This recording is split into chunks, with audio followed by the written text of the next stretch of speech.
Running a business is hard enough, but your accounting shouldn't be. For more than 20 years, MKJ Accounting Consultants have helped individuals and businesses across Australia with expert tax, accounting, finance, and superannuation services. From tax returns, lodgements and reporting, to cash flow analysis, budgeting and business advice, MKJ takes a proactive, hands-on approach so you can focus on growing your business, not chasing deadlines. So no matter what your accounting needs, MKJ has you covered. Call MKJ Accounting on 02 9317 2799 or visit mkj.com.au to find out more today. Hey everyone, I'm Angelo. And I'm Mariana. And we're going to be in Sydney, Australia with the Diaspora show, May 1, Sydney at the Enmore Theatre. Tickets are selling fast and we can't wait to see you there. Yeah, so get your tickets, come see me and Ariana, May 1st, Enmore Theatre. See you there, Sydney. Woo! And also look for me, I'm going to be on Ouzo Talk podcast with Nick and Tom. Check us out on Ouzo Talk with Nick and Tom and Sydney. I'll see you guys in Australia really soon. There's no Ouzo Talk without a bottle of Ouzo, which is why we love the Greek Providor. Get a real taste of the very best produce that Greece has to offer. From olive oils and delicious artisan sweets to unique spirits, earthy herbs and memorable wines. Visit thegreekprovidor.com.au to see their delicious range. The Greek Providor, proud sponsors of the Ouzo Talk podcast. Sound is.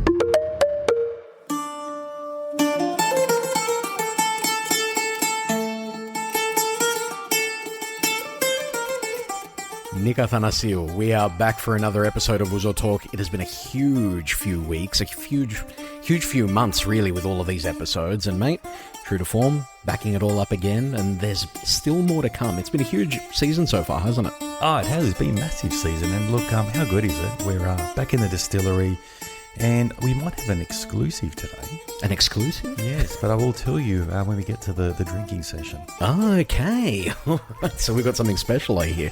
We do, mate, we do. And yeah, it's connected with one of our favourite drinks and maybe our favourite singer. Okay. There is a connection. Ooh, okay. So, well, stick around for that. You know, let's not, we'll bury the lead on that one, right? Look, the world is burning at the moment, but we are here having a drink, trying to solve the world's problems, one bottle of Ouzo at a time. It is burning. And look, are we going to get to Greece this year or what? That's the big question. I really don't know. Honestly, like this is one of those situations where it's kind of a wait and see. The longer you wait for it, the more expensive it could become. I don't know how we're going to go about this. You know, the plan is to be there. I know you've already booked tickets. I've got my tickets and on Emirates, which is via Dubai, which is a no-go zone at the moment. Yes. However, we were at the Greek Independence Day function. Yes. And I was talking to, remember Commodore John Stavridis? Yes, of course. I had a quick chat to him and he said, look, you'll be fine. Everything's going to open up. You'll be right. By 31 July, you'll be fine. So we won't hold it against him, but something like that would probably know, do you think? I don't know. I feel like we're kind of on the women of prayer of a couple of important people in the world at the moment. Let's just leave that at that. Let's not get too political. Let's just see what happens. Look, at the end of the day, we all want to be in Greece come June, July. Let's just monitor the situations. The official advice is not to go through the UAE or not to go through the Middle East, and that came directly from Alison Duncan, the Australian ambassador to Greece. That was for the month of April. That's right. So I think it changes every month. But that sort of stays until they say otherwise. So let's just see what happens. We're holding our judgment and holding what we're going to do until they say otherwise. Fingers crossed, because we can't do 3 months of Australian winter. I know it's a mild winter, but I can't do 3 months. No, I can't of do winter. it either. It's been 2 years now. We call it therapy. I need a month of therapy in Greece. That's what I we all agree. do. I agree. 100%. Mediterranean, the food, the drink. That's right, man. The frappé, spanakopita. Love it, love it. Well, as I mentioned just before, we have obviously been doing Greek News Global, where Alison Duncan was on. There's a bit of a news theme today because with us in the distillery, we're really proud to have someone who's a really good friend of ours and who is in charge of arguably the most important newspaper, Greek newspaper in Australia. arguably one of the most important in the world because of the fact that it's still being printed daily as a Greek newspaper in the diaspora on a daily basis. It is massive, isn't it? Definitely. Massive. Hands down. Massive paper. My parents grew up with it. Yes. My grandparents used to read it. In fact, I was having coffee this morning and this old bloke didn't want to talk because he had to run to the newsagent to pick up this particular paper. Yeah. So I hear. And he's in his 90s. He loves it. See, He reads it every day. That says it all. And not just the physical paper, where we obviously defer to it online. We read it. It's one of our sources. You know, it's a trusted voice in the Greek diaspora. But without any further ado, with us in the distillery is the publisher of the Greek Herald, celebrating 100 years of publication, Dimitra Skalkos. Welcome to Ouzo Talk. Thanks, guys. Pleasure to be here. Fantastic. Great to have you here. We're so proud. You know, we're real news people, right? Of course. Not us. There's not many left, is it? No, there isn't. I mean, we can sort of put John Mangos in that category. You know, he's. I think we can all safely say we'll defer to him when it comes to that sort of stuff. But seriously, Greek Herald. It's an amazing brand. It's an amazing institution, and it's 100 years old this year. And it's iconic. It is. Thank you. What an introduction. I'm blown away. But no, we're really proud of the milestone. So thank you for the accolades. But no, we're excited. It's been a very interesting journey. This one was a shorter journey for me. I only kind of stepped into the publisher position in 2019, but for the history of the paper, it's huge, and the community. Unbelievable. But it would have been a tough time, 2019, because you had COVID like a year later. You would have had a lot of challenges going through that as well. Yeah, I mean, I had challenges when I was handed the paper, and then some more challenges piled on top of that. It was a very interesting time. We'll talk more a bit about it later, I think. Definitely. 100%. We're going to probe. We're going to probe hard, right? We will. Fantastic. All right, well, let's do it. What do you reckon, Nick? It's time, mate. Let's have a drink.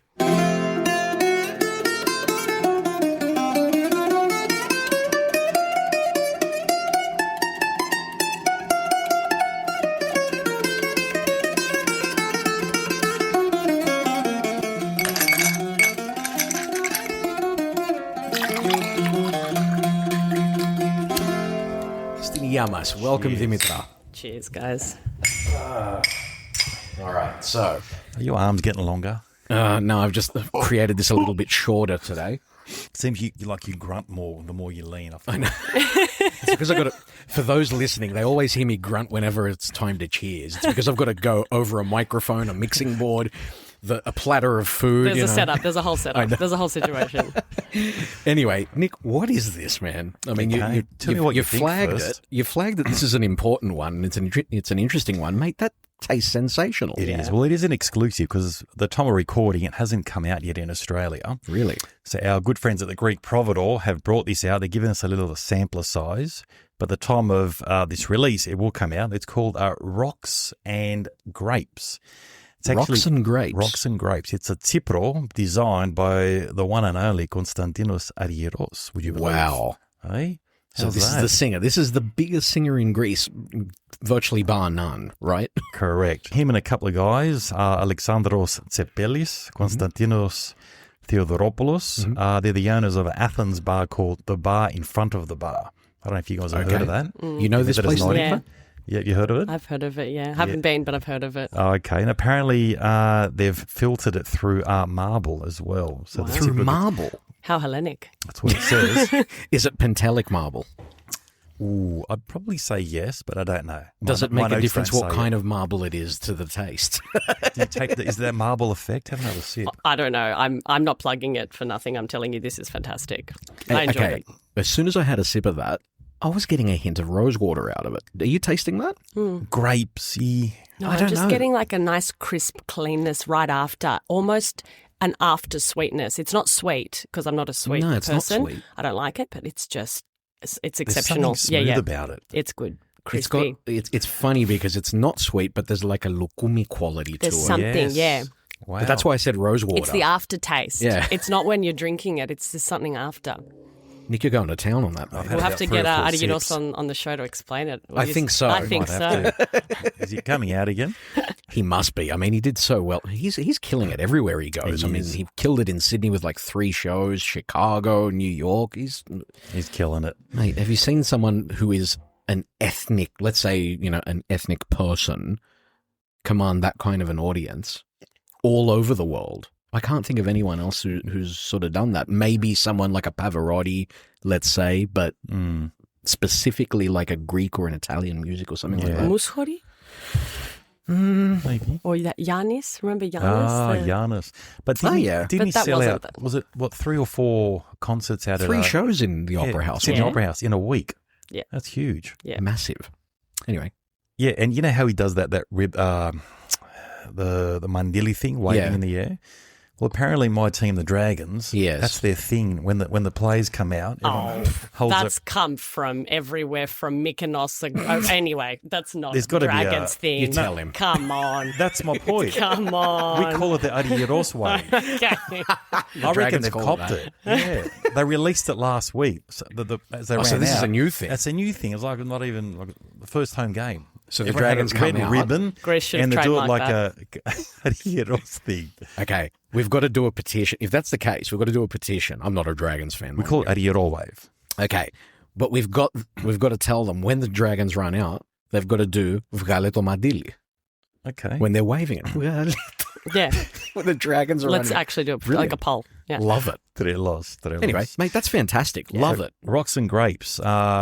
Look on, what is it? The GreekProvidor.com.au. So thank you so much, Crystal, for getting us to try it first. Very impressed. I love it. Yes. And by the sound of it, you guys like it as well. Absolutely. And it'll be in Australia by the time, or when you hear this, it'll be able to purchase it online. Fantastic. Jump onto the GreekProvidor.com.au to check that one out. And also, thank you to MKJ Accounting, one of our other sponsors for the episode, mkj.com.au for all your accounting needs. I think accounting time, the next batch of accounting time is coming up. So guys, get in contact with Chris Pappas. Thank you so much for being on board, guys. All right. All right, well, let's go. Dimitra, it's all about you, I think. Yay. Let's focus on Dimitra. You're on the Greek Herald. She seems scared. Oh my! Yeah, because I'm usually on the other side of the questions. You know, it's interesting being in the hot seat. Let's see. Yeah. No, we felt the same, though, when we were on Saruka's podcast. It was like, oh, this feels really strange. Yeah. Had this urge to take over. Anyway, Let's feel a bit digress. Well, look, you know, we know obviously we know you for a while now, but we don't really know your background and where you're from and your ancestors. Obviously, you're born in Sydney, I'm assuming. I was, but I was christened from where my father was from. Really? Yes. So okay. Well, let's start with there. Where's your father from? He was from Sparti in a village called Skala, so in Laconia. So he was a Wow. true Spartan. Mum was also from Laconia, but in a village called Haraka. So do you know where Princess Diana was pictured on the yacht with, what was his name? Al-Fayed. Bravo, thank you. Dottie. So a little bit up the mountain, that's Mum's village. Are you kidding? Yeah, Oh, yeah, very wow. beautiful, very beautiful. So that's the southern part of Peloponnese, Peloponneso, isn't it? yeah. Is it like 3 fingers down there, and is it one of those fingers? No. Actually, Don't ask me. I failed geography. I'm pretty Don't- sure you're don't thinking ask about me. northern Greece. Don't ask me. Like The Chalkidiki. Peloponnese, I think, is just like a Yeah. street. Yeah, that's right. It's Chalkidiki. Those 3 fingers. Yeah, Yeah, no, that's that's up. Well, there's that's up 4 north. fingers of the Peloponnese. It's gonna graduate to 5 in a second. guys. I don't know. I don't. Like I said, I failed geography. I'm a bad Greek. Either way, so your parents are from that region. Unbelievable. Yeah, yeah. So how far Papua back New do we think that they actually go, that family? I couldn't tell you. Yeah, I couldn't tell you. I never really asked that kind of information from my parents or grandparents, but Dad always used to say there was more Skalkoses in Italy than there were in Greece. I'm not sure what that's about. I think around Sicily. Right. Oh, wow. Don't know. Never looked into it. I will after this. I'll make a note. Yeah. Okay. Okay. Interesting. And when did your dad, when did he migrate to Australia? Was it via boat? Do you know? anything No, about that? actually, Dad came in 1955. So he was born in 1932. Wow. Yeah, shock horror. He had me at 60, everyone. So it happened. Yep, just saying. He was essentially the age of my what would be grandfather, but that's okay. He came in 55. He was working for a Belgian airline called Sabina. And it was his way of getting out of the country without having to go via boat. So it was quite clever of him. He was going to go to Canada, and someone in the Horios said, the weather's not very nice, try Australia. He's like, cool. And so we did. That was it. And that was it. He came. His story's pretty remarkable. I mean, did he have siblings? Did he come on his own? He had 2 brothers, but he lost his mum when he was 4, I think, years old. Wow. I was named after her, Dimitra. Wow. And then his father, who was very, very tough, had a big reputation in Skala, remarried, and he had 2 brothers. And then he brought them out later. He came and set up, and similar to what my papu did with my yaya. My papu came first, and then yaya and my mum and her sisters came over. Yeah, wow. Yeah. Okay. And he worked for a Belgian airline, you said. Was that in Greece or? I don't know. He just, Okay. it was a Belgian airline called Sabina, maybe within the EU. Sure, okay. Yeah. And then he flew over. He did. Well done. Yeah. So this is This was rare. the Yeah, equivalent. clever though. I loved it. Smart I liked boy. the story. Yeah. Yeah. So it this was is good. the equivalent of jumping ship, but Yeah, he's like, working no, I'll for just an get a airline. job for the airline so I can get there. Cool. Fantastic. What a So classic. did he buy a ticket, or was he working like He on was board working. or something? He was working. I think part of cargo or something like that. Okay, tell me that he stowed away in the cargo hold or No, something. he had the job. I think he just got there and was like, okay, that's all. And got a Yeah. discount ticket. See you. Yeah, Fantastic. yeah. So How good's that? normal people took, 5-6 months here, but not fucking Mr. Skalkos over Yeah. here. It took 3-4 days. How Well, good's we've that? said this before. My papu actually came with a with a plane in 55, Oh, but he flew Qantas. oh. He did fly Qantas. Cool. Which is the funniest thing ever because, I mean, every fucking family in Greece says, yeah, we were poorer than poor. He was No, actually Dad poor. had nothing. Yeah. Yeah, no. They were through the war. Dad saw Yeah. some bodies Oh, in the wow. lake coming home from school and things. Yeah, Dad had a very interesting Really? upbringing. Yeah, Can yeah. we tap into that? So 1932, he would have been, 7 when First World War started. He would have been, 9 when the Italians invaded. What did he see? He didn't do you know like any to stories? talk about it. Okay. Even when he had a few interviews with mainstream Australian media, they touched on it and he would retract quite quickly. He said, I don't want Really? to talk about it. I think that's a representation of some of that trauma that he holds. Yeah. So never really He spoke about it. he told me, and he said also in one interview that he remembers walking home from school and seeing a pile of dead bodies and never running that fast in his life and just remembering not even knowing if he was breathing or his legs were moving. He was just going so fast from Wow. fear, but he would very quickly change the conversation and shut Yeah, it down. wow. So I can't imagine what he went through. I'm not sure. So when you see traumatic stuff at a young age, it definitely shapes your personality, doesn't it? Well, I wouldn't Mental know. scars. You'd have to think Oh, yeah. so. And there's a bit of a common thread here Perspective. because Definitely yeah, perspective. definitely. But like so many people from that era, well, kids and grandchildren from that era talk about the fact that their parents or grandparents went through that. None of them really like to talk about it. I think the most salient sort of story that we've heard is about how Nick Giannopoulos' dad remembered, in his old age and, riddled with dementia or whatever, started singing, the German national anthem, was it? Or something like, because they were taught it, or the Italian or something along those lines. Yeah.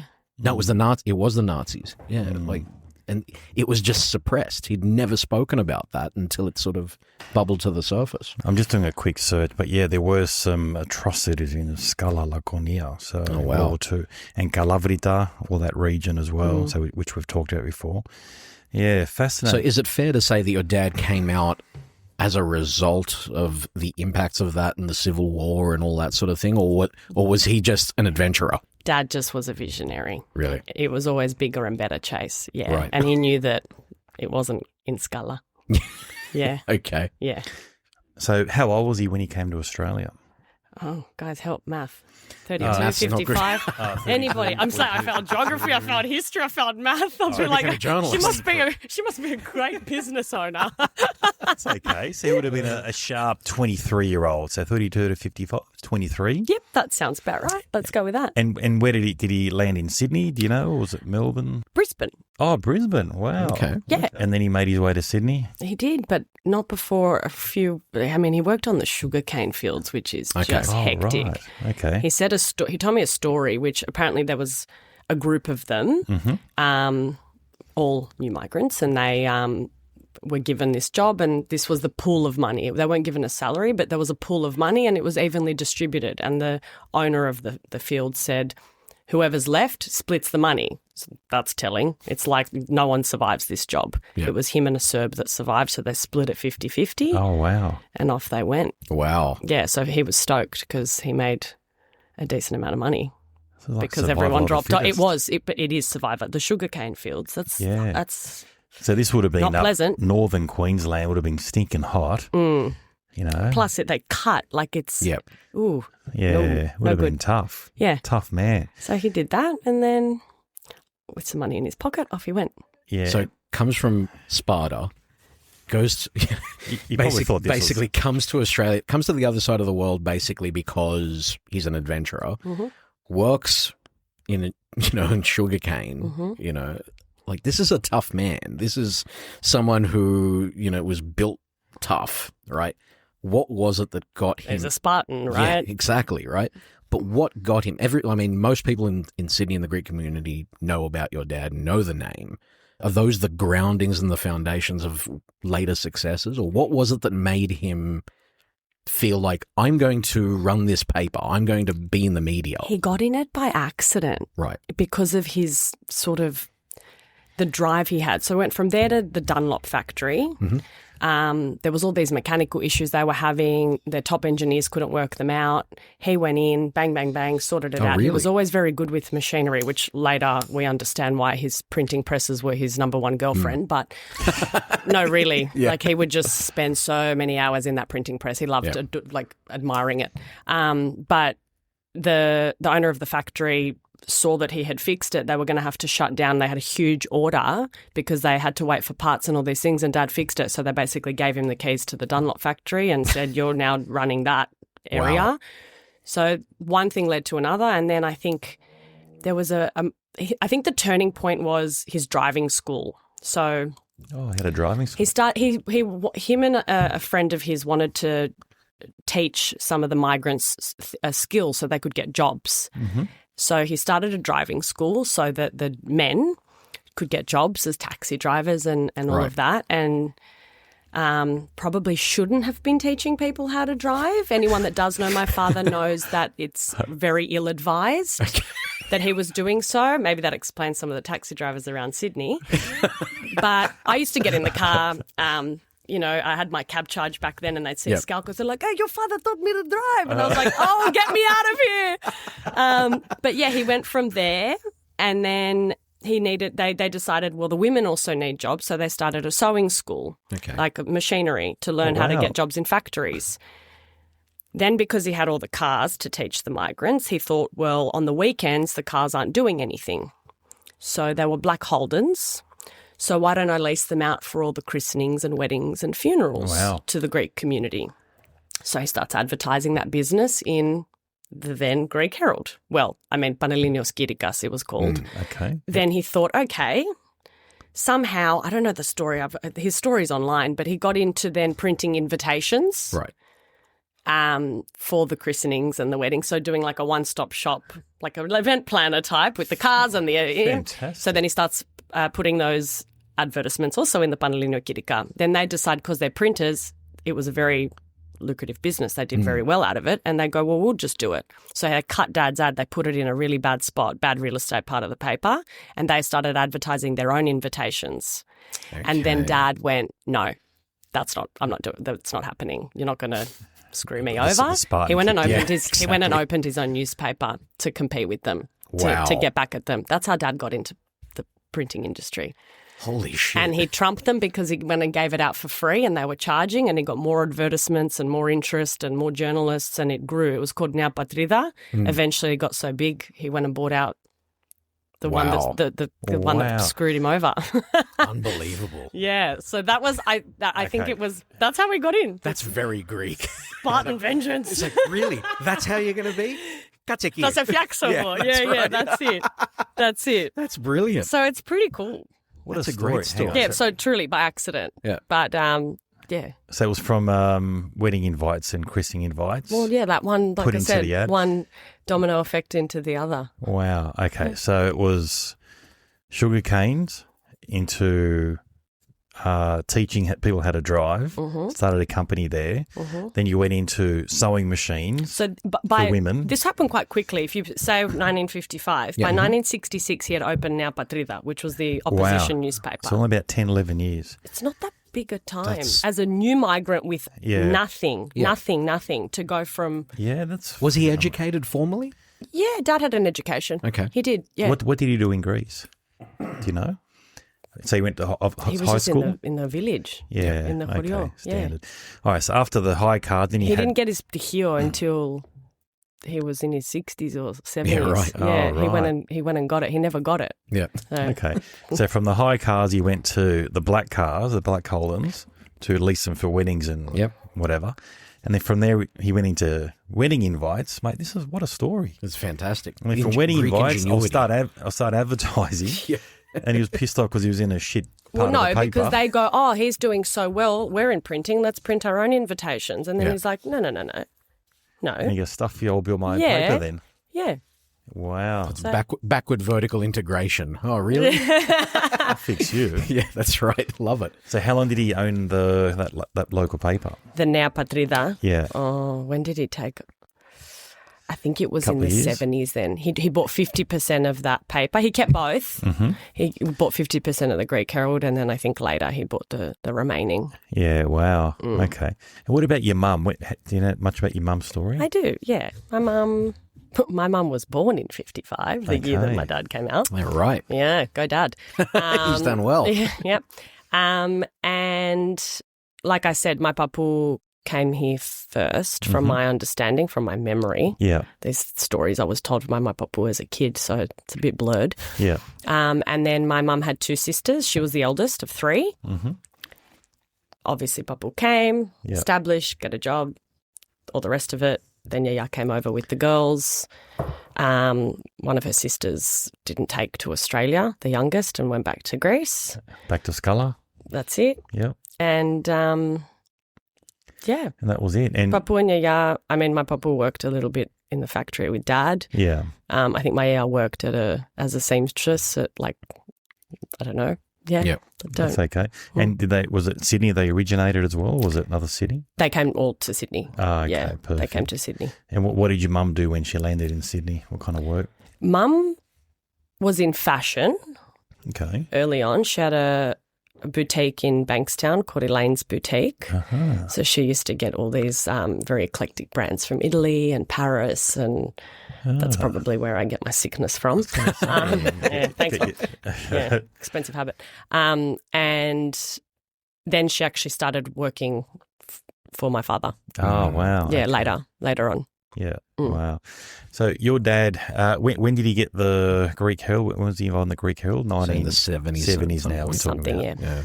Wow. And when, obviously, you weren't around then, were you? The 70s. No. Sorry. 91. 91. Yeah, Okay. don't age me that much yet. Come on. Oh, jeez. Come on. Did your parents meet at the paper or did they meet before? They did. And many, many, many years later, they ended up Okay. together. And So the family, did they know each other back in Scala? no. Oh, right. No, because different. Not at all. Not from Scala. So Laconia is like the region. Oh, yeah, But yeah. Mum was in Jaraka and Scala. They're Oh, they're apart. Apart. Yeah. Yeah, Same okay. region, but different villages. yeah. Okay. Because I remember every time I speak to people and I mention your dad's name, they had this real fearsome reputation. Yeah. And he was known like the Murdoch of the Greek newspaper, wasn't Ethnic. he? Ethnic paper. Yeah, well, it wasn't just Greek then. He had like 40 titles, Arabic, Italian, Serbian, Spanish. He had the Revolver, which is now the Bragg. Like he had Australian British Soccer Weekly. There was Yeah. just a bunch of titles that he had. Yeah. So ethnic media. Okay. So did he inherit all those or did he just I think accumulate over acquired, started, bought, a range of ways that they appeared. Stay with us. We'll be right back. Running a business is hard enough, but your accounting shouldn't be. For more than 20 years, MKJ Accounting Consultants have helped individuals and businesses across Australia with expert tax, accounting, finance, and superannuation services. From tax returns, lodgements and reporting, to cash flow analysis, budgeting and business advice, MKJ takes a proactive, hands-on approach so you can focus on growing your business, not chasing deadlines. So no matter what your accounting needs, MKJ has you covered. Call MKJ Accounting on 02 9317 2799 or visit mkj.com.au to find out more today.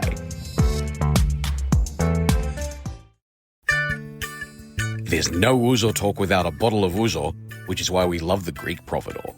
Get a real taste of the very best produce that Greece has to offer. From olive oils and delicious artisan sweets to unique spirits, earthy herbs and memorable wines. Visit thegreekprovidor.com.au to see their delicious range. The Greek Providor, proud sponsors of the Ouzo Talk podcast.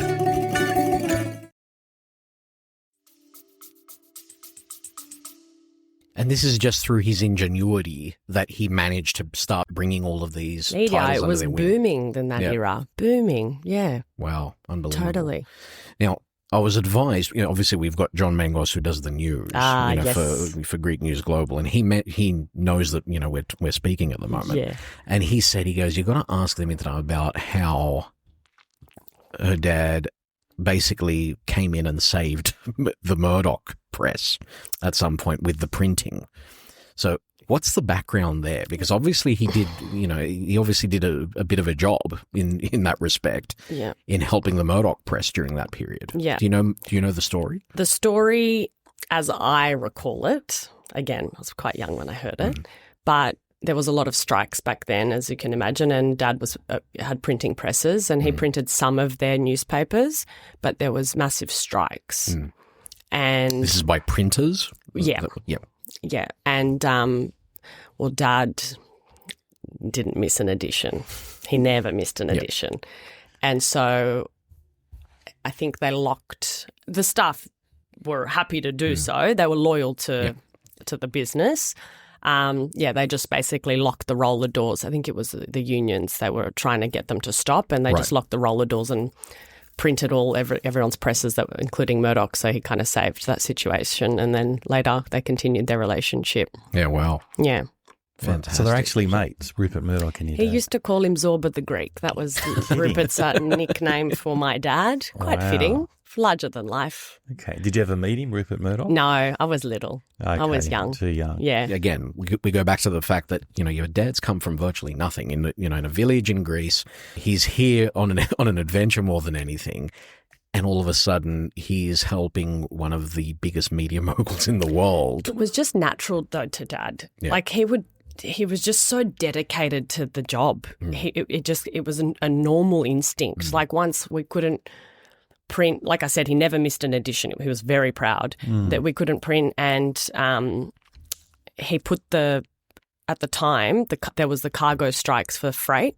So he bought a passenger seat, put the plates on a flight from Sydney to Melbourne so they could, and bought like a normal human ticket, put the plates on the seat, sent the plates to Melbourne so they could print it so the paper could come out. So this is just instinctive stuff that Dad would have just done anyway. So for those who don't understand, so the plates are obviously, that's the newspaper set up. The plates, are all set up, and then the plates basically go onto like a circular roll, and that's what continues to roll as the paper runs through it and prints it over and over and over again. Yeah, amazing. Yeah. Unbelievable. Yeah. So look, it is 100 years coming up, isn't it? Is it? Yep. What month is it?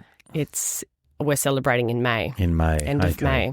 So that makes it 1926. Do you know much about the original founders of the Greek Herald? What was it called? You said the name before. Panellinios Kyrikas, Pan-Hellenic Herald. Pan-Hellenic Herald. Correct. So 100 years ago, who were the founding members? And tell us a little bit about the history and the origins. So I will clarify, just in case any academics or historians correct me, we're celebrating it in May. Its official birthday is November. Oh, okay. But It's a good month. as it It would is a have good it, month. there's a lot of activity in the Greek community. So we like to make sure that everyone has the space to celebrate their milestone. And so we picked May. So I do know my history of the paper. It's Sure. November. We're good. Fantastic. But yeah, the paper was called Panhellenios Kyrikas, which is Pan-Hellenic Herald. Yep. Evolved later. The founders were George Marcellos and John Stilson. But I think there was a connection, and Professor Anastasios Damis found this. Obviously, he's putting together a lot of research over the last 4 years about our history. Sure. He's remarkable. He's gone through over 500,000 pages of Greek Herald. Wow. Yeah, Wow. it's there's a lot of history. But there were figures connected to the Venizelos movement, which was one of the Kytherian parliamentarians, Panayotis Tsitsilias, who was actively involved in establishing the paper to be circulated in Australia. Sure. So there were a lot of people involved. I think it was in Brisbane where they established it from memory reading. Okay. Yeah. Yeah. But yeah, basically they came together, and on the front cover of the first edition, they discussed their aim, like their mission, and its purpose is very clear. It's to enlighten, educate our fellow countrymen and to operate independently, guided by truth and justice. So I think they may have had some political agenda or something tied to it, but just to make sure that they could get the message out there for the Greek migrants. Brilliant. And it was in English in the beginning. Oh, was Oh, it really? really? Yeah, it was in English. A lot of the first editions are published in English. Wow. I think they switched later. Yeah. Okay. Yeah. So, do you know the reasons why or around it actually becoming a Greek language? You'd I think it's assume that it was during that second wave of migration. correct, because this was in the 20s. Yeah. And then I think probably around the 50s they needed the Greek language. So I'm actually interested to look into when it did switch over. That is But interesting. it was in actually, English. Yeah, I was surprised. Okay. Yeah, so there wouldn't have been many Greeks around in 1926. In the 20s, yeah, I mean, by that point, the Kazis and the Kytherians would have been somewhat integrated to some degree. So, Well, the Greek Orthodox community of New South Wales was mentioned quite a bit in the early years because I think also just, a few days after the first publication came out, there was some reporting about the division around the church, I think with the patriarch at the time.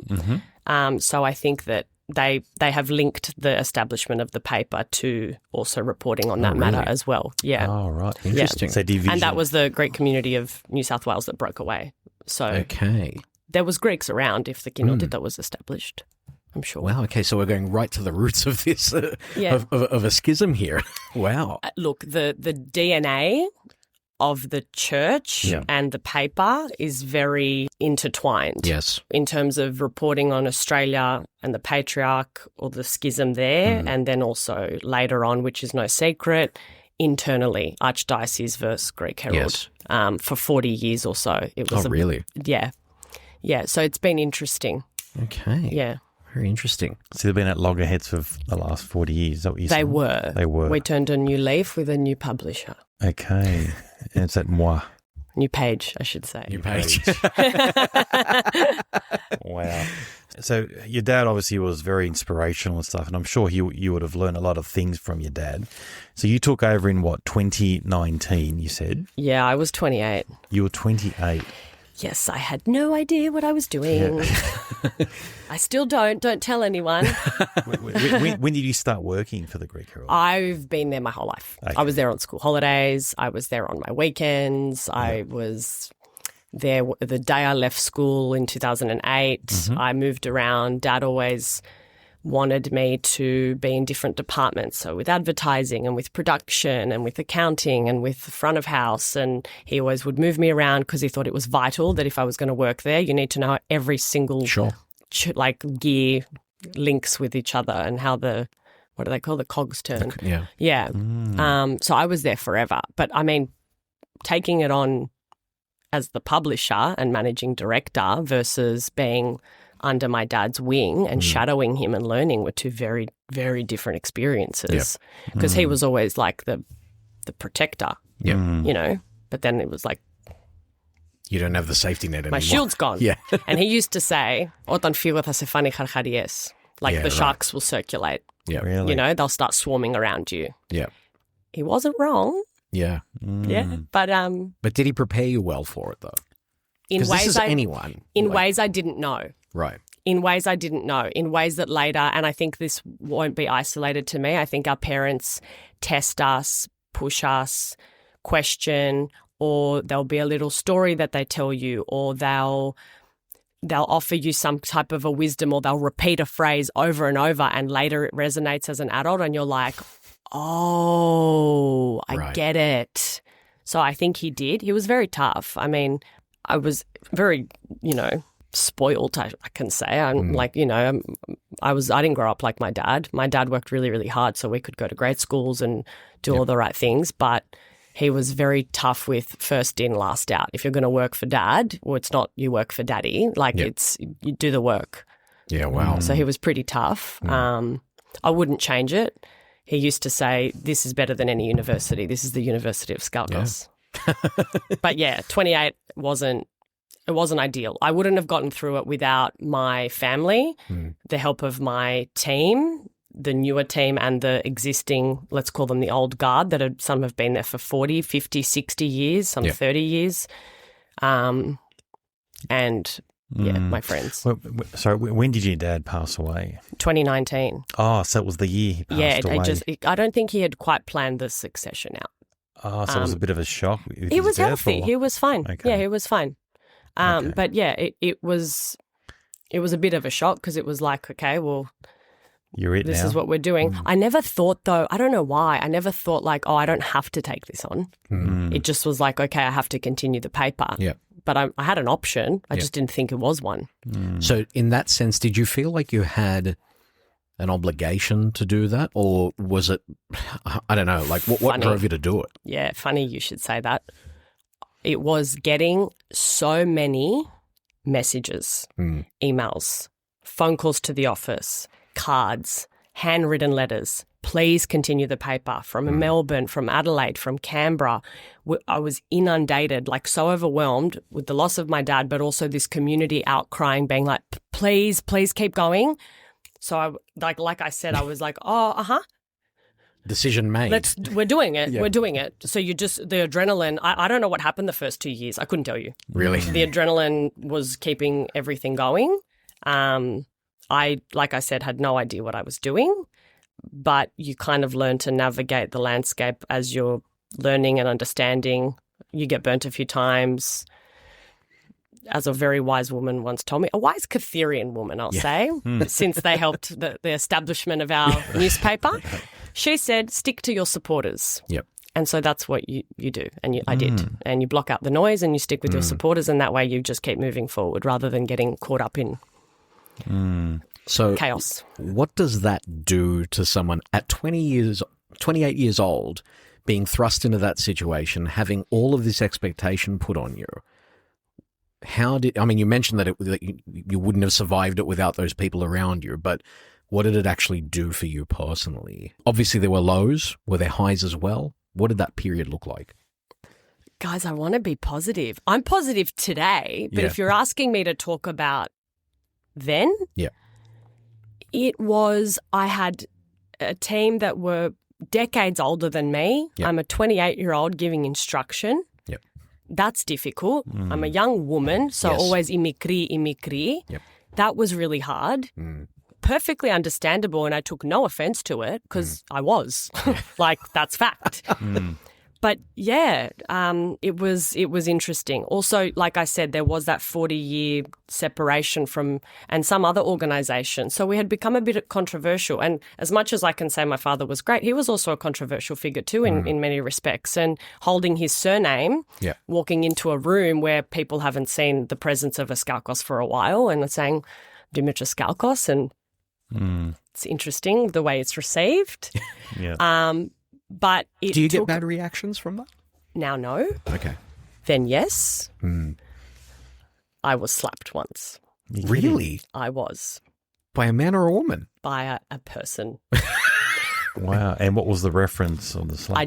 I just introduced myself. Wow. You're kidding. Correct. Wow. It was, yep, that's fine. Was this one the first 2 years you're talking about? The first year, The first year. I think. Is Yeah. it fine though?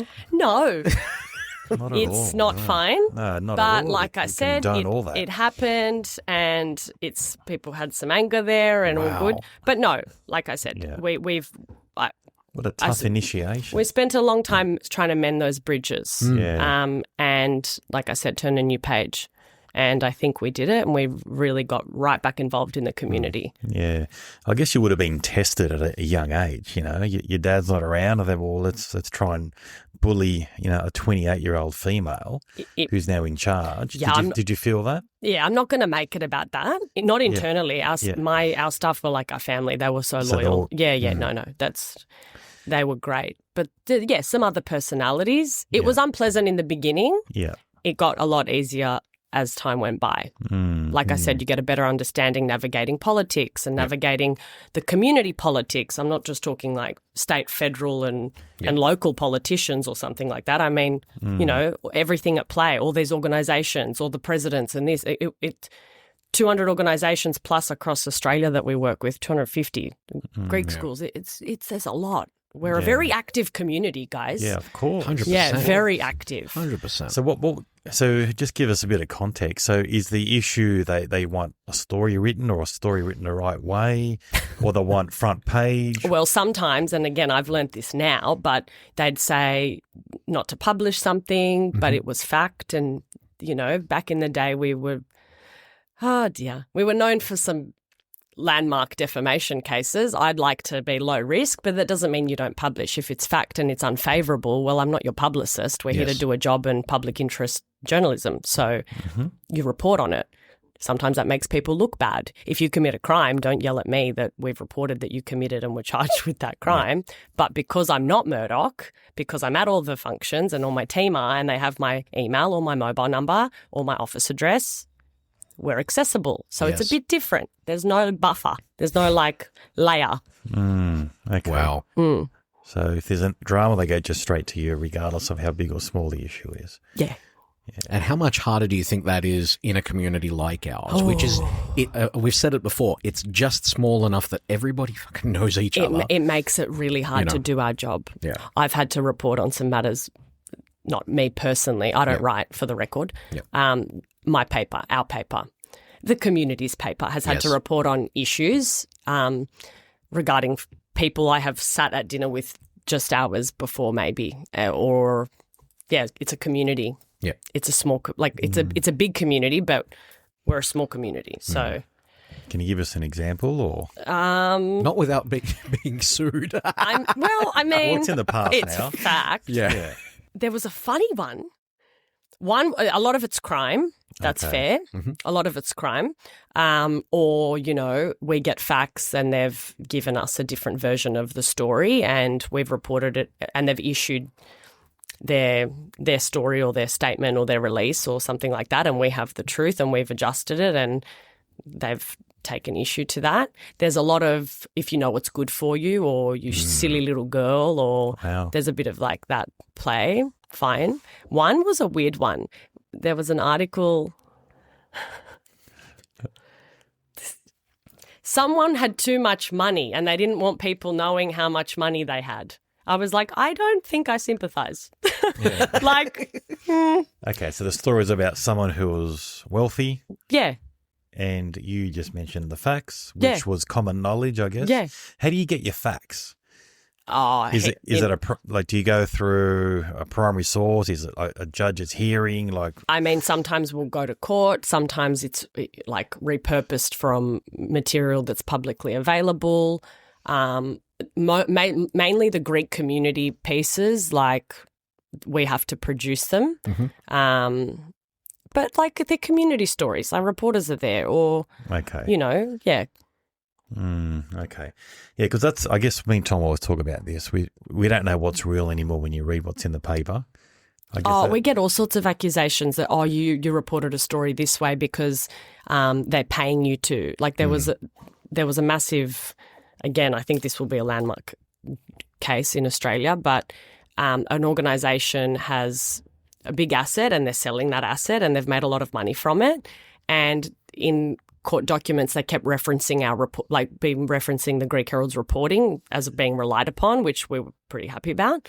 But there's a faction that's on the other side and they don't like it. And so they hacked into the organisation's system, got the database and distributed information to members saying that we're getting paid to report in this manner.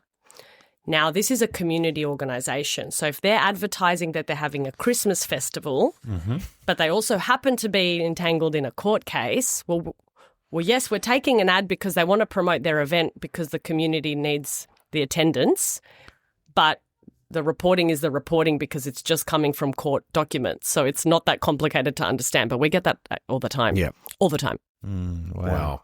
So, I mean, in that sense, there's so many issues with journalism at the moment. The landscape has changed massively, even in the last couple of years. It's really grim. I honestly think about my dad all the time. If he was to see this, where they're getting their news from, TikTok. Yes. No one's fact-checking anything. Everyone has a voice, which can be fantastic in many ways, but very dangerous in many others. I have such strong views on this. I mean, I think that's one of the biggest problems that we're facing. There is right no now. filter system. A newspaper used to be a curated group of information that was the essentials that you needed to know because there was limited amounts of news that could go in a physical paper. Now it's about making as much content as possible because that's what gets you clicks in that online landscape, and it doesn't actually matter what you report. You can split one article into 15 spin-offs that are full of nonsense and garbage. It's really, it makes me upset, clearly. You can hear. Well, changed. Your demeanour just changed. It's really, because I believe we're a small, by scale, we're a small paper. Our resources, our team is very lean. Yes. But they still have so much integrity about what they're going to publish. They'll check it. They won't. They will never attribute quotes incorrectly. They'll be so careful with sources. I see how they work, and I sometimes think I read things and I'm like, why do we bother? Why do we bother? Why don't I just write any old piece of thing that comes into my head? Yeah. Let's just publish anything. Who cares? Is there a push, though? Is there a push basically to sort of conform with what actually works digitally, like the clickbait shit, like all that kind of stuff? I mean, how hard is it to resist that? It's really hard because because we know what happens. We see it. I see it. I see it. We don't want to participate in it because we have, and always, I believe, will be a trusted source. Yeah. Like, what we say has gone through that filter process, and people are like, okay, I read it here, but, and I don't think I'm tooting my own horn of the paper, but if I read it in the Greek Herald, someone's made sure that what I'm reading is correct. Yeah. Like, they wouldn't publish it unless it was necessary or they've checked it. Yeah. So we want to remain that way. We might make a title sound a little bit more interesting, but inside the content and what we're saying is never going to change. Yeah. But yes, it's very tempting because we have a strong audience online. But again, yeah. Where did it all go wrong, though? I try to pinpoint it. I think social media in particular and Twitter. The internet. I think it was Twitter in particular that started giving too many people. Social can be great to it's been such a great tool in pushing content across multiple platforms and engaging different generations. Yeah. I mean, of course, having the online version in English is helpful. Yes. But yeah, it can be great as long as it's not abused. There's some parameters to its use, but there are none. It's just a lawless society on social media now. Yeah. You end up with podcasters like us. Guys, I actually like your podcast. It's not a bad thing, mate. We appreciate that. No, but seriously, there's so many people there who nowadays, where before it was all about the institutions and the reputable organizations that were giving the information. Now every man and his dog has a platform to be able to do it on equal terms in a lot of ways. Yeah, and it's just about popularity now. I don't think anyone even cares about anything true. I don't know. I mean, there's questions about what is truth. What's your truth? That drives me mad. I don't things that, I don't know, at least things that can be proven. And we like to also try to remain balanced. our job is to inform. Yeah. That's our job. Yep. This is what one side's doing. This is what the other side's doing politically, in a court hearing, in whatever it is, in a community, at an event, whatever it is. This is just what's being done. Yep. You guys make your decision. Yeah. We shouldn't be jamming agendas. Perfect. That's how it should be. This is all the information we can arm you with. Yep. It's up to you to decide. Here it is with We no shouldn't adjectives. be swaying one or the other. Yeah. Yeah, wow. Yeah. Look, you mentioned earlier that you copped a slap, which we condone. No one should. we be don't No, we don't condone. No, nor do I. Yeah, it's I disgusting. put it behaviour, down but- to it was just a moment of weakness. I don't know. It was weird. Yeah. but have you had many threats? I'm sure you would have had many Yes. threats through Yes, your life. many. Do you want to give us? Do you want to talk? Some through make that? me laugh. Some scary. So, how do they make you? Is it via a text message or an email? Do they do Oh. it face to face? You know, the veiled threats.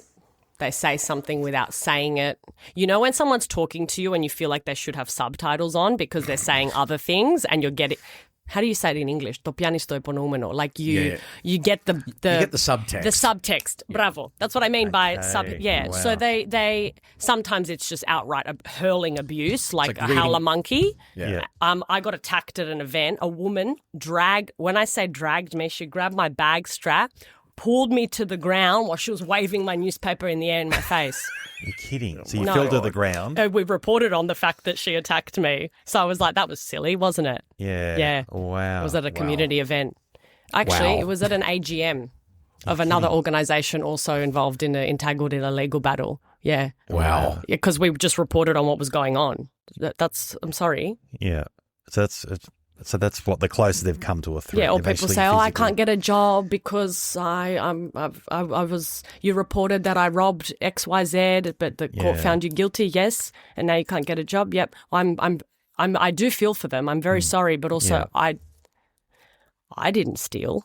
Yeah. Yeah. You stole. That's public record, and so I'm sorry. Yes. Like there's not much you can do. Yeah.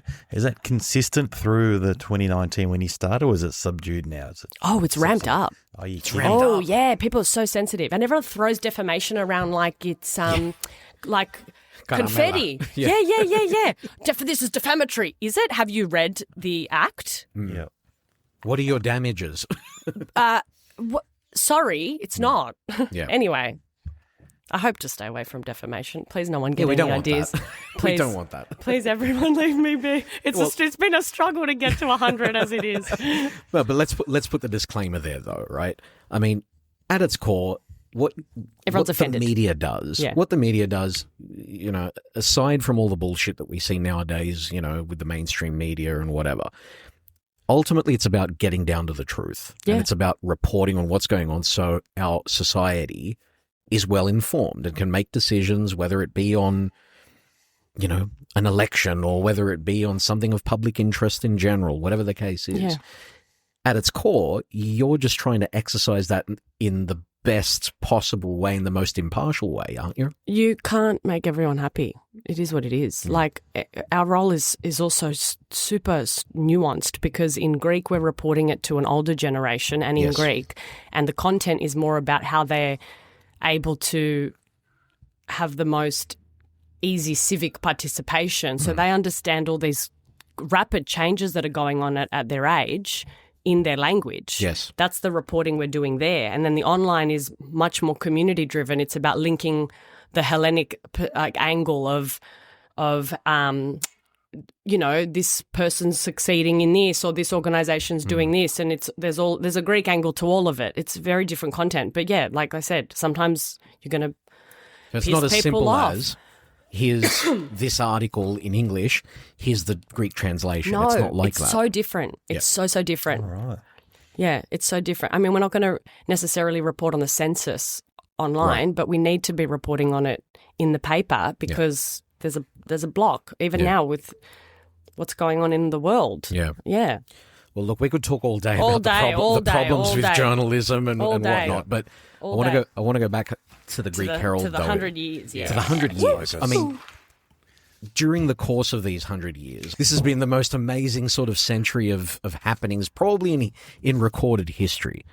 Are there editions or are there stories that the Greek Herald holds in higher esteem than some others. Like, it's like, that is our best story ever. Like, you know, where were you when the moon landing happened? What was the front page? Such an odd choice when you're talking about a Hellenic newspaper, the moon landing. I don't know. It's okay. Yeah. Were there Greeks on that, Tom? There were Greeks. Well, a Greek is everywhere. As far as the Greek Herald's concerned, there's always a Greek involved. That's our angle. You always find the Greek angle. Exactly. They're the everywhere. mission was called Apollo, mate. Come on. Exactly. Could have been a Greek with a screwdriver bolting the panels. And the current mission, which is at the time of recording going to blast off in like a day or so, is named Artemis. We're fucking everywhere. Yeah, we are. It's great. I'm with you. Yeah. I'm the proudest Hellene there is. I'm Miss Elas. Like, Yes. I think. What did I say before, guys? 555,000 pages have been gone through so far. I mean, how do you peg? And within all those pages are multiple stories. Yeah. We've been there. Yeah. We are there. Yeah. I mean, from founding, like I said, when that sort of disconnect happened, that's in Australia, we were there for massive historical moments to cover it. The invasion of Cyprus, the Battle of Crete, Polytechnio, the arrival of the Patris. Wow. Guys, we've been... How do you pick one? It's not possible. There have been so many major moments that we've been able to report on. The changing of prime ministers in both countries. I mean, abolition of white Australia policy, Whitlam, what a hero. Howard, unreal. Like so many. I can't pick one. Yeah. I don't even think I have the brain capacity for it. We might have to get Professor Tamis one day on it. Although you can probably just buy a 100-year edition and follow us and read all about it as we start reporting. There's some cool stuff that happened. I wouldn't say, I mean, yes, we reported on it, but there were some cool moments. For example, everybody knows Mikis Theodorakis. Yes. He had come and visited Australia and met with multiple publishers before my father's time and during. He actually resigned from Kappa Kappa E from our offices, from the Greek Herald offices. Wow. Yes. Wow. So that's cool. Stuff like that. One of our publishers was murdered. Wow. What happened there? This one's a doozy. So basically, unfortunately, his name was Mr. Grievous. He was stabbed alongside a married woman, and we believe, as reported, he was having an affair with this married woman, and the husband came home and killed them both. Yeah, that was in 1963. Wow. He was the publisher then. Was the murder solved or? It was a Serbian man, went to prison. Oh, so they caught the person. They both passed away, unfortunately. But yeah, there's been some very colourful stories that have happened at the Greek Herald. Yeah. Wow. Wait, what else you got there? What else have I got? I don't want to give it all away.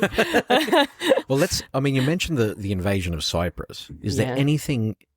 What was unique about that situation? Because, you know, here's something that's in living memory now of a lot of readers and whatnot, and still affects people today. Have you heard stories about what was going on in the newsroom around that period? Or I wish. Yeah. I wish. No, I haven't. It was so far before my time, both from my time coming into the paper and my time just being born. No, I've unfortunately, a lot of our older reporters from the past have now passed on. Yep.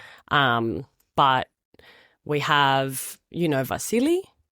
He's going through and getting some awesome historical information. And like I said, Professor Tamis, and that's all going in our edition. Amazing. Yeah, so that'll all be covered. I wish I knew. I think it would be unreal to be a part of the newsroom in that era. But as an organisation, has the Greek Herald sort of looked back in this way before? Like, is it the kind of organisation that has front pages from years gone by up on the walls, or is it always looking forward? Oh, no, we have some historical front pages that are in our offices, like in a straight line from our first edition, 10-year edition, and so on and so on. Yep. There have been some iconic covers, some that probably should have never been published. That's okay.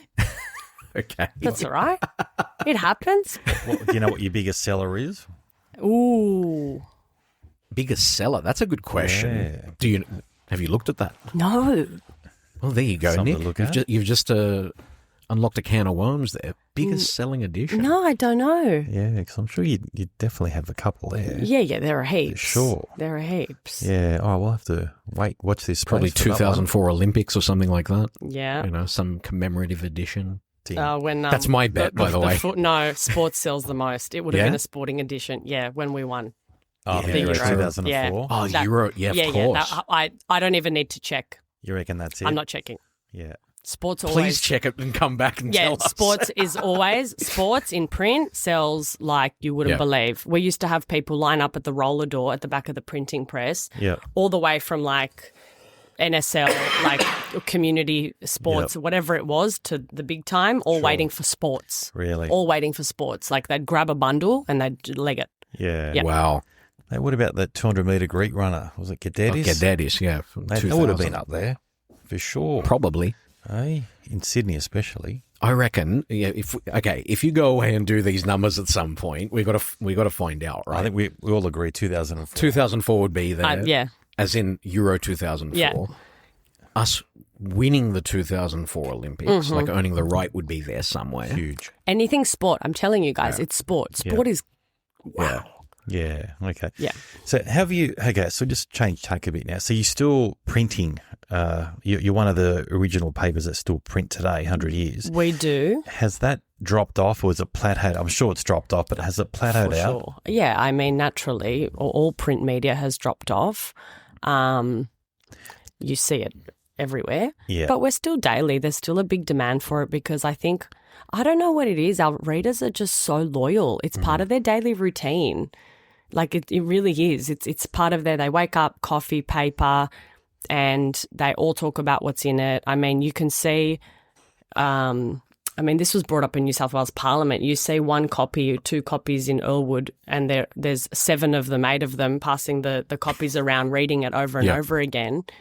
Like they really rely on it. They love it. And our online readers are really, really loyal too now. They love it. They're like, it actually informs me. I love it. I love it on socials. So like we're really happy. Our audience has never been stronger thanks to the internet. Yeah. But the print we have to keep. We have to keep because I'm not going to cut off a community that still requires it. Yeah. I think that people think that we're already an established community. I don't agree completely. I know that others have taken over, but I don't agree. I think you'll create a vacuum if you take it away from them. Then there's no, I wouldn't do it. Not right now. And am I right in saying that outside of Greece, the only one, The only daily national. You kidding? unbelievable? I think the only daily period. Yep. And then the only daily national.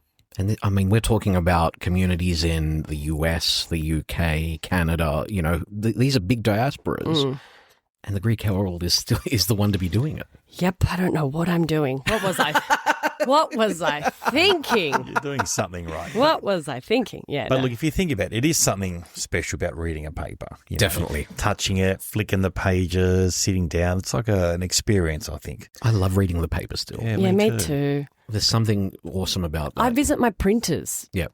And I just want to smell the ink. But that's me. That's my upbringing. But I love it. I do. I love it. Do you remember the smell of magazines Yeah. as well? Yeah. I miss that. Yeah, we don't know what magazines you were getting, Tom. Not that. Yeah, what are you referring to, Tom? Look at that. Hey? Look where she took it. I did not. You assumed that's where I took it. No, it was the perfumes. That's what I meant. That's what I meant. Duh. Genuinely, like there's something amazing about even the books. Printing in general. Getting a book, smelling a book, smelling the magazine, or the newsprint smell. But it's There's something something special about tangible. it. Yeah. Seeing, don't get me wrong, now, Ecosipe de Martil, you were there at Yes. the beautiful parade down to the Opera House in Amazing. Sydney. What a backdrop. That was one of the best I've seen from Hyde Park. By the way, whoever's Great listening, decision. keep it at Hyde Park. Agreed. Iconic. Yeah. So I think, we were seeing our reporters with the Greek Herald lanyards on, and they were like, oh, so excited. They wanted their kids in the paper, not online, in the paper. Yeah. They wanted their families in the paper. Some of these people have probably never even read the paper, Yep. but it's something different because It's tangible. You can touch and I it. say this, maybe I'm biased, but it creates a historical archive. 100%. You are always, always, always going to be in history. It's kept in the National Library, state libraries. it's referred to by historians, by anyone seeking any information on the diaspora. They refer to the Greek Herald. So you become part of a historical archive. Permanent. Wow. It's, We've been in there, haven't we, Tom? yes. Yes, we have. Yes, you bullheads have been in there. I love that she's called us that. Yeah, yeah. Well, what did you call me? Anyway, on your if you guys want to go listen to the debate that these boys had, and then come back to me and tell me if they deserve to be called bullheads. What did you say? No, don't you dare! I'm not Don't repeating you? Not it. on this episode. Come on, Tom. It was good. It was all in good fun. No, guys. Obviously, I'm here. This is their way of apologising, guys. It is. It's like, oh shit! Now we're going to put her on. She's caught on. Yeah. Hey, No, I mean- not just a pretty face. She's caught on. That's right. No, but you're right, though. I mean, when it comes to those, that tactile thing. I mean, I've got the news. I mean, I wasn't alive at the time, but I've got the newspaper from the day John Lennon was shot, right? Or the day that, from 9/11. All the newspapers from 9/11, right? What the fuck happens in future? What are archaeologists going to do if all this shit isn't just digital? There's no record of any of this stuff. If anyone at government's listening, we'd love some funding to digitise our records. Well, you were actually on, was it Four Corners? ABC. ABC, talking about funding for... This is a whole other... This is the news media bargaining code. Yes. This is the tech giants, your Googles, your Metas. Yeah, there's a lot going on in the media landscape at the moment. So, Give us the elevator pitch on it, because you were effectively a spokesperson, really, for the community papers. I mean, we're not Nine. They had some great executives on the show. Yep. We represented independent or multicultural or community papers, or mastheads, I should say, because we're not just papers anymore, are we? There's just a lot of change. The government's trying to negotiate, trying to change policy. We welcome that. It's great. But I think maybe there were some things that could have been done at different levels earlier on. We're sort of just waiting to see where that all goes. But yeah, it's a big situation. Yeah. So give us some examples of what is the situation with Google and all that. So there are agreements for content. So obviously Google gets traction through content that we all publish, and the government's saying, well, if you're utilising content that they're producing, you should be paying for it, which some agreements are still in place. And then there's a new layer of that. Then there's Meta and socials. I don't know if you remember when in Canada they shut down all the news media outlets' Facebook pages. Oh, that's the climate. Okay. That's the climate. And So what do you battle first? Cost of print, cost of this, cost of actual journalists, like actual journalists, not AI rewrite, like actual journalism, fact checked, all this costs. Okay. So yeah, there's so many moving parts to managing. Yeah. And this is part of the problem that we were talking about earlier. Yeah. This all sort of feeds into it, like the quality of the journalism out there, the quality of what's being put on social. Yeah, it's hard. All of this, one issue feeds into the other. It is sort of killing, journalism en masse, really, and sort of making it into what, a limited stream of mastheads, let's say. Yeah, they're closing left, right and centre. Yeah. I mean, regional, that's disappointing. And regional have gotten so much financial support. Yeah. And if they're failing, I mean, what are we meant to say? Yeah. I don't know. We're so I don't know how we're here. Other publishers say, I don't know how you're here. I don't know how you're daily. Neither. Yeah. Honestly, neither do we. I don't know. It's not going to be forever, guys. We're here for 100. We're so proud, and we want to continue it as much as we can with the quality retention, just retained as possible. But there's so much working against us. Yep. So let's talk about that then. So what's the challenges? future? What's the future for let's say, not just the Greek Herald, but in general for media outlets like yourself? What does the future look like? What is the goal now? Like I said, I learned that the community, that the paper was about giving the community a voice. At its core, that can't change. We shine a spotlight on things that mainstream would never touch. Yep. We report from just a different perspective. That won't change. So that at its core has to remain while we adapt. Where's it going? I mean, we have to make the content relevant. We have to continue to try to speak to younger audiences, work alongside them. But I think at its core, the values really don't change. It's about staunch independence. It's about public interest, informing, voice of a community, offering a sense of ownership back to the community by being included in it. That won't change. Yep. Where it's going, I couldn't tell you. If you asked me that last year and I said where we'd be today, I'd be like, that wouldn't happen. That's never going to happen. Yeah. You just don't know. It's so fast evolving. Yeah. Yeah. I mean, I don't know, guys. Jump on TikTok, get your news there. Good luck. Please don't. Please don't. Please don't. Please, that was was a sarcasm. You can't see my face, but my eyes rolled. Please don't do that. There's your headline. There's a Publisher of the Greek Herald says, get your news I mean, from we got a TikTok. TikTok. My team were like, we got to get a TikTok. I'm like, no. Don't. Now I'm going to get cancelled in China. Anyway. Oh, God. You mentioned your team, though. I mean, you mentioned that they're lean as well. I mean, you've got a really good team. I am very blessed.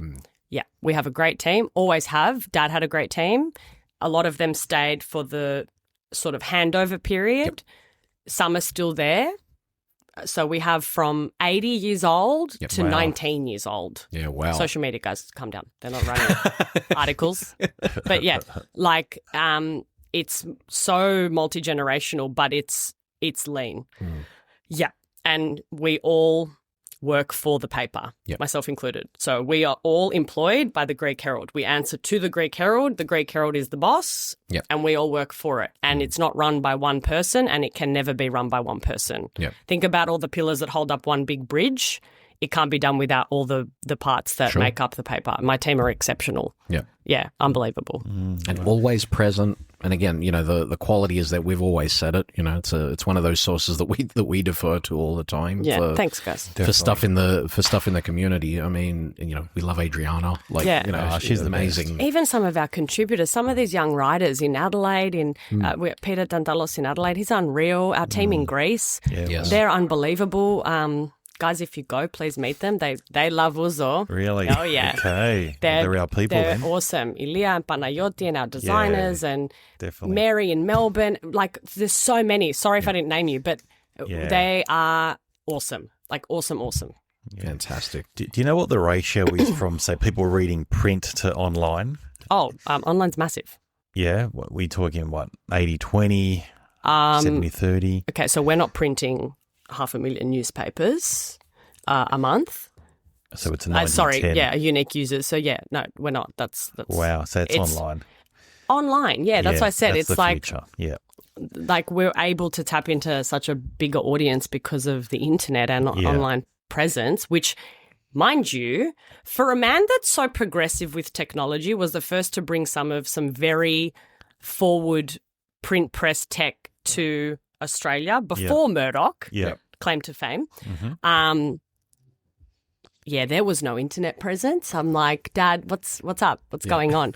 I think now he would look at it and be like, wow, this is incredible.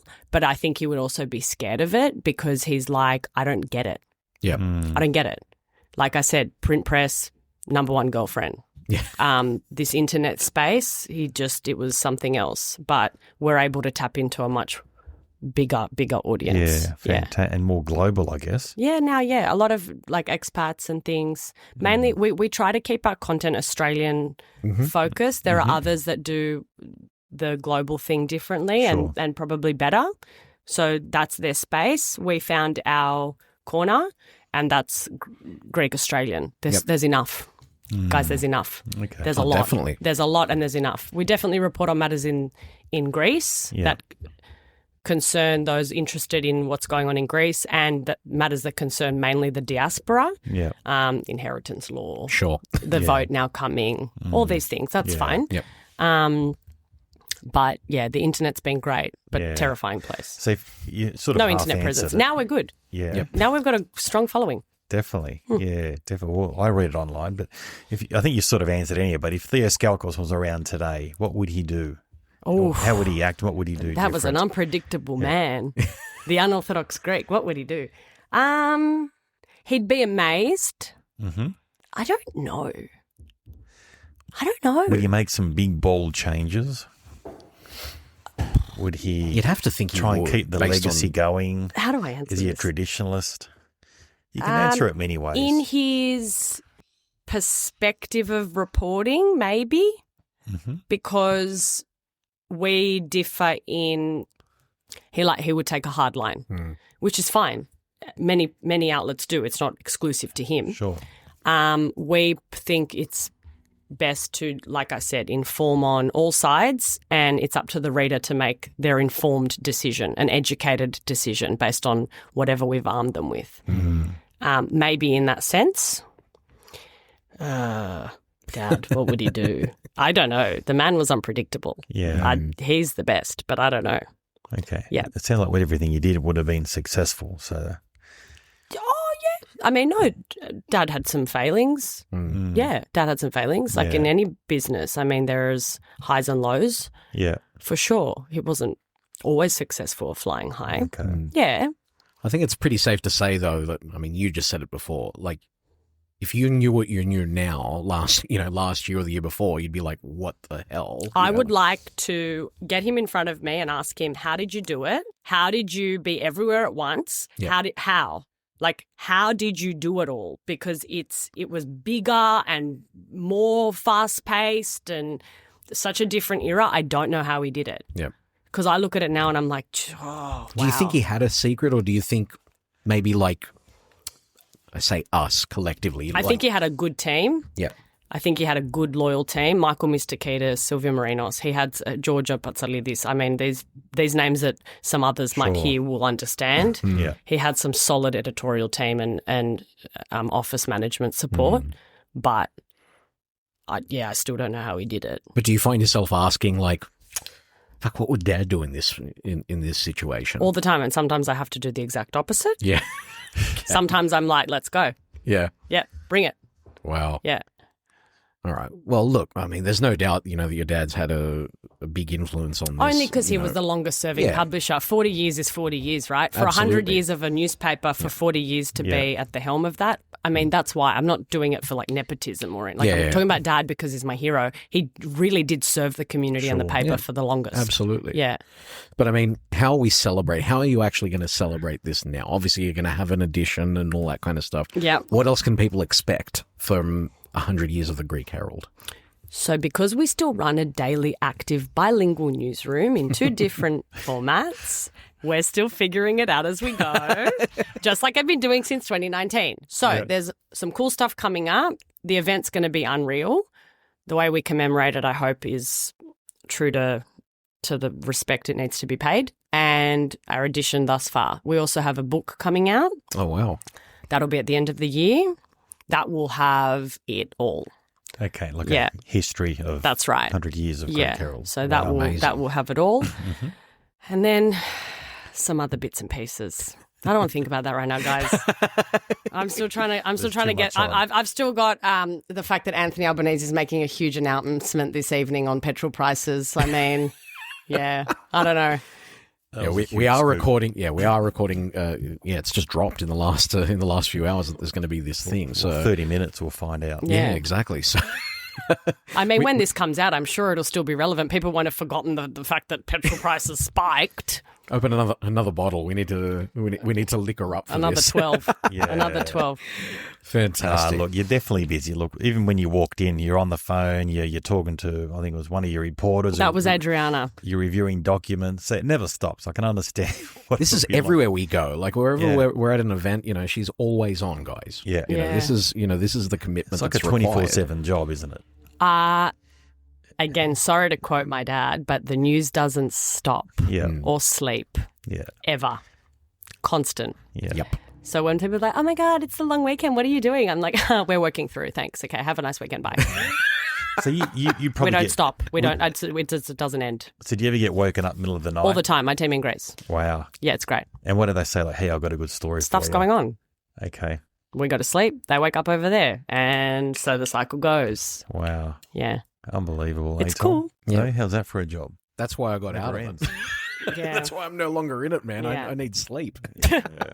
Yeah. Oh my God, what's sleep like? Once you have kids, you don't have it either. No. Okay. Well, I have a kid. Hellenic Kytherian is her name. Yeah. No, She's turning 100. Yeah. She's great. Yeah. Love it. Well, She never sleeps. No, Yes. she never sleeps. No. You win. oh dear. I don't know whether, is that a child or a mistress? It feels like a mistress to me. Could be both. Feels like a mistress. Hey? I mean, do mistresses give you headaches? And also pleasure. Oh, no, that works. That works. There you go. There's That another scoop works. for you. It works. Tom's It blocking did. his It head. worked. He's going red, everyone, in case you're wondering. I thought that was I'll going in upload a photo on my personal page if you want to check it out. I thought that was going in a completely different direction there. Oh dear. That's what Okay. happens when you drink out of your sipuro, guys. That's It is, right. it is. Man, that stuff's good. It's Seriously, so we're gonna have some good. more. Yeah. Yeah. Yeah. It is good. Mate, the newsroom should be like I know this. people always say this and it sounds really cheesy, like we're family. Yeah. But I'm not doing it in the like manipulative way. I mean it. Yeah. Where we are all so leaning 'cause on each other family and cool. clash, family argue, but- family kiss and make up. But like I said, we all serve the Greek Herald. But you can We're all there genuinely for a see cause. that. I'm not. No one's sitting higher on a pedestal. No one's. Yeah. It's just not like that. We're all doing our part. You can Yeah. genuinely see Brilliant. that though, because again, we go out to all these events and we cross paths all the time and whatnot. You guys are tight. You know? Yeah. Like No, your you team, can see it. Yeah. and it shows. Yeah, even you see our sports riders, they're running up and down stadiums, at football fields, this, that, and the other. They're just Yeah. cool. Everyone's Yeah. just cool. They're great. It's They fantastic. just want to do their bit. Oh, well, it gets its credit to you. You've created that environment, You got good Maybe. people around you. Maybe, yeah, cool. Maybe. I hope so. Yeah, we're giving you credit. It's I hope you. so. Yeah, thank you. 100%. That's nice. I can't take compliments very well, but I appreciate it. No, you do. No, you're doing a top job. Look, and we see it, we get really good feedback as well from people as well. So whatever you're doing, keep on doing it. Definitely. Thanks, You're doing guys. a great job. Here's to Thanks. 100 years. Here's to 100, and then another 100, 100. dare I say? Yeah. Oof, life sentence. Sounds like you already got one. Well, it's mistress or wife? I don't know now. Well, yeah. That should be the title of this episode. People are going to think I'm not feminist or whatever. No, I'm just joking. They're just jokes. Like Ricky Gervais said, it's a joke. It's something, you don't get offended, right? Now, look, you are a genuinely strong woman who is in charge of a team that is doing important work in the community. And, we can't sort of thank you enough and your team enough for doing that in this community. Number one, for managing that legacy and taking it further and bringing it to the point where it's 100 years. It's an amazing We're story. so proud. Yeah. You should be. Yeah. We are. I think We can the only imagine community's how you proud are as well. We're all proud of you and what you've done. Thanks, guys. But it is an amazing journey. But look, I can't wait for your 100-year celebration. Hope you're on the invite list. Yes, don't worry. You're on the VVIP. Hey. VVIP. Hey, Yeah. You're double going to end up V. on a boat? Oh, look at that. Tom airing dirty laundry of the Greek media world in Australia. Yeah. Tom. Okay. All right. That I'll was fix you up uncalled for. later. Maybe you'll get a spot in the 100-year Yeah. edition. Tom, It won't be a good one. Tom Skalkos found under a table Yeah. at the Greek Herald event. Yeah. Instead of classified section. publisher murders. Yeah, I don't know. We'll Publisher see. murders. Yeah. Love it. Yeah, let's see. Put you in the classified section. The Nah. classifieds, no, that won't sell, mate. Tell them they're dreaming.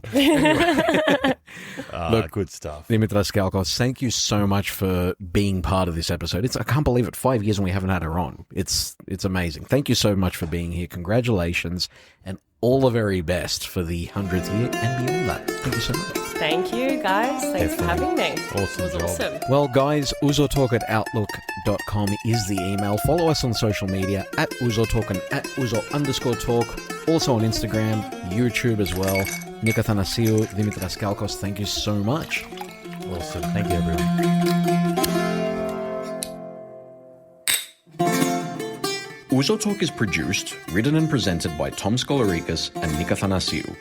Our theme music is written and played by Peter Apostolidis, with additional music from George Kalapidis and bouzouki legend Thanasis Polykatriotis. Ακολουθήστε μας στο Soundees, στο Spotify, στο Apple Podcasts και στο Google Podcasts.